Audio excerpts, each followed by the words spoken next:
Hello everyone, welcome to the 2021 GMC Yukon AT4, and this body-on-frame full-size SUV is now built on the same platform that the latest generation of Sierra and Silverado are based upon, but with one very critical difference. Follow me to the back where I can show off something that is quite radically different for this new generation of Yukon. Okay, so let me crawl under here a little bit to point this out to you. This is an independent rear suspension system, a first for the Yukon, the Tahoe, and the Escalade, and this fundamental difference significantly changes the driving style and driving feel of this full-size body-on-frame SUV. Now, I'm going to get out of this slightly compromised position, get into the cabin so I can talk to you a little bit more about what this 2021 GMC Yukon AT4 is all about.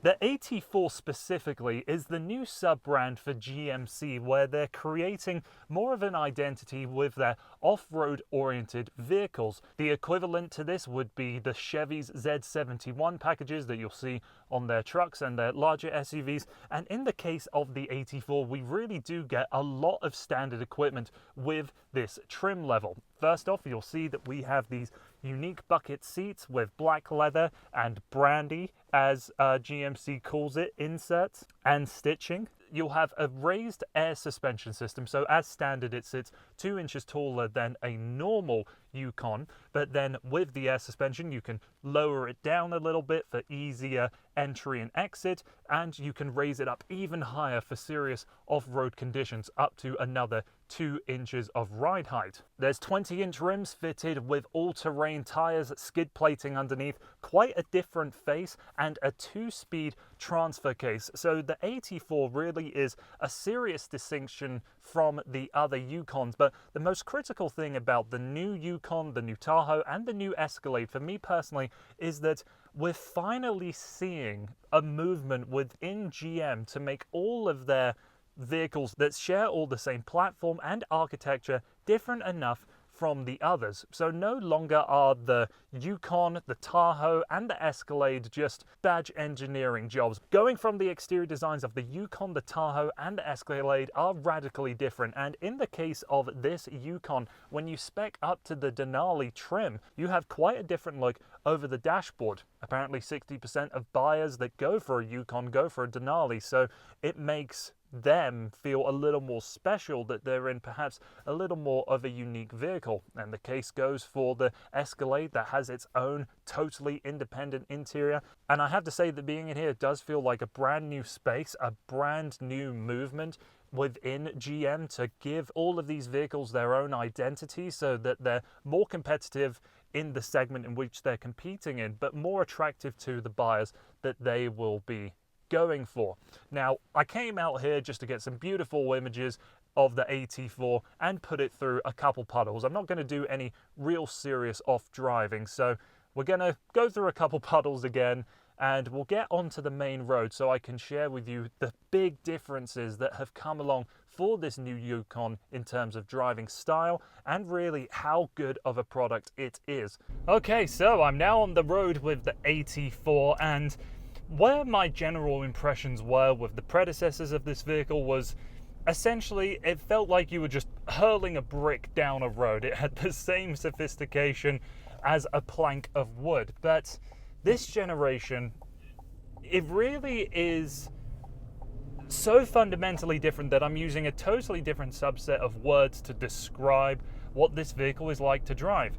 In the case of this Yukon AT4, it feels light, nimble, and really responsive. And this is the off-road orientated version of this vehicle. If I had the Denali with the bigger engine, or any other version of this truck that would feel a little more road focused, I imagine it would feel even better. And despite having all-terrain tires, yes, there is a little bit of tire roar on the highway, but not so much that it feels out of place in a vehicle like this. Behind the wheel, honestly, this Yukon feels great. I love the weighting of the steering wheel. Visibility all round isn't too bad. We've got huge windows here, so it feels like you've got an immense amount of outward visibility. And with the magnetic ride control and the air suspension in this model, It's not floating down the road by any means, but it is very, very comfortable. Biggest disappointment with the drive on the road is probably going to come from the 5.7 litre engine with 355 horsepower and 383 pound-feet of torque. On many occasions, it just doesn't feel like enough. It feels like it's really working really hard to get up to highway pace. But I have to say that the 10-speed transmission in this vehicle works incredibly well, and it's the same unit that was co-developed with Ford. And I've driven quite a few Fords recently where there was something about the programming that it just didn't feel very smooth. GM has obviously solved that problem, because in this vehicle, this 10-speed transmission is pretty much faultless. This V8 has dynamic fuel management, which is a system GM is using on some of their newer generation V8s to cut the fuel intakes of certain cylinders when you're in low stress or low load situations, like on a highway, for example, and you have automatic stop start. There's no way getting around the fault of fuel economy with a big heavy vehicle like this. This is certainly where a unibody crossover will have that advantage. But if you're buying into this kind of vehicle, this kind of ideology, then this is something you'll have to accept in all vehicles like this. Other engine choices in the Yukon include the 3-litre straight 6 turbo diesel that I've tried out in the Sierra, and that was a proper unit. I would love to have that diesel in this Yukon, but unfortunately it's locked out of the AT4 specification for whatever reason. And then when you go up to the Denali, as I mentioned earlier, with having a quite different interior, you also have the exclusive 6.2 litre V8 in that trim level. For most driving circumstances on the road, this Yukon AT4 feels very stable, very firm-footed, where in the past I would say that these vehicles felt like they rolled a lot in the corners, they pitched a lot under braking.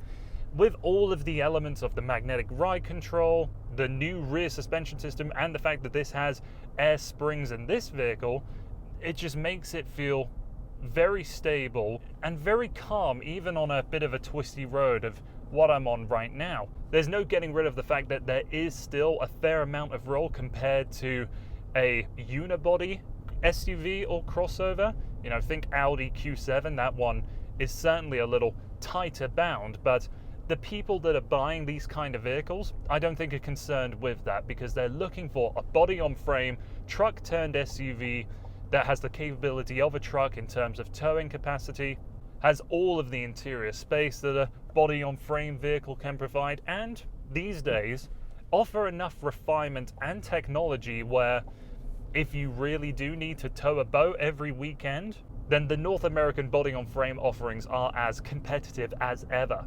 Let's talk about the interior for a minute, because even though I'm not personally attracted to the design, I just think it's a bit simplistic, not really much to look at and enjoy. It is built incredibly well. This is by far the best GM built product I have ever been in. Everything feels solid. There's plenty of leather where you want it, and where the leatherettes are used appropriately.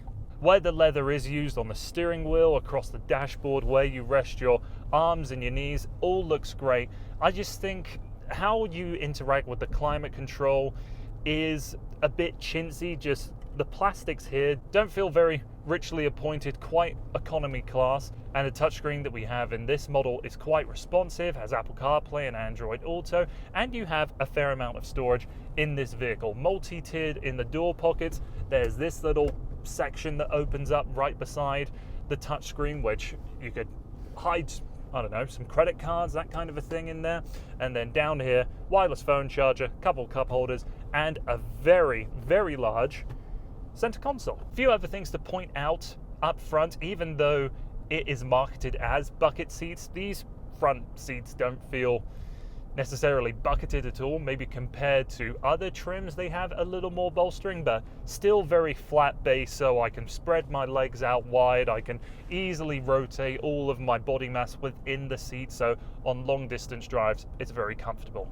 The heads-up display is fantastic, and even though I was a little skeptical on the button selector for park, reverse, neutral drive, it's actually a lot better than I anticipated. There's a lot of positive feedback when you have to pull in on reverse and drive. It selects that intended gear every time, and if you're frustrated with the industry trend of push button for park reverse neutral drive, as it is in many Korean and Japanese products these days, then this might be a welcome compromise, because it does feel more succinct and it does seem like it reacts more accurately to my inputs. Moving on to the second row, you'll see that I have the captain chairs set up in this specific model, and it's great that with this seat setup, they're very easy to slide forwards and backwards and drop down or move out of the way if you need to access the third row, either by pulling on the handle twice, or there's a button right on the inside of the cabin.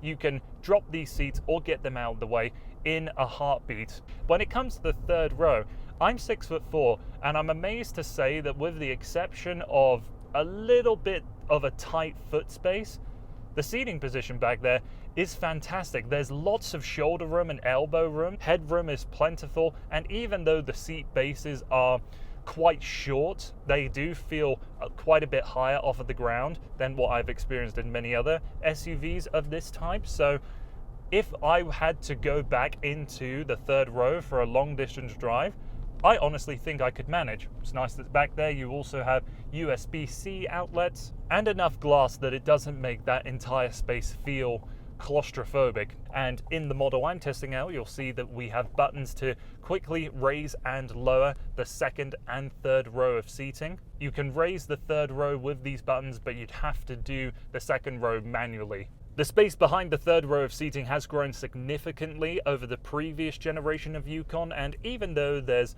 nothing that you could really store away underneath the false floor, it's nice that they at least have a bit of hidden storage. And of course, being a Yukon, we have the tailgate that splits at the glass or lifts up entirely, and even though we're in a big body-on-frame vehicle, the loading lip doesn't seem all that high. So that wraps up, I think, all I wanted to say on my drive with the new Yukon AT4. Let's park up and finish up all of my thoughts towards this body-on-frame SUV.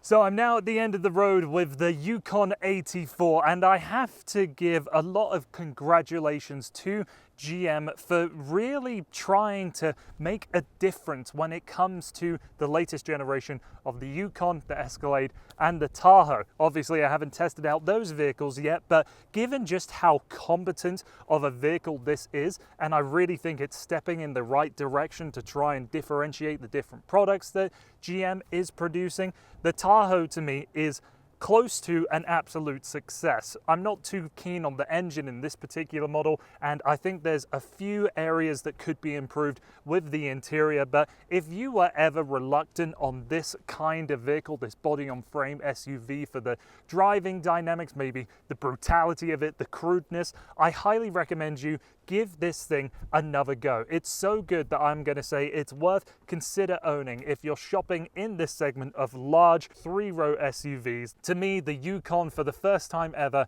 is really quite desirable. So thank you so much for taking the time to watching this video. Please don't forget to like, comment, subscribe, all of those other things, and I hope to see you again soon.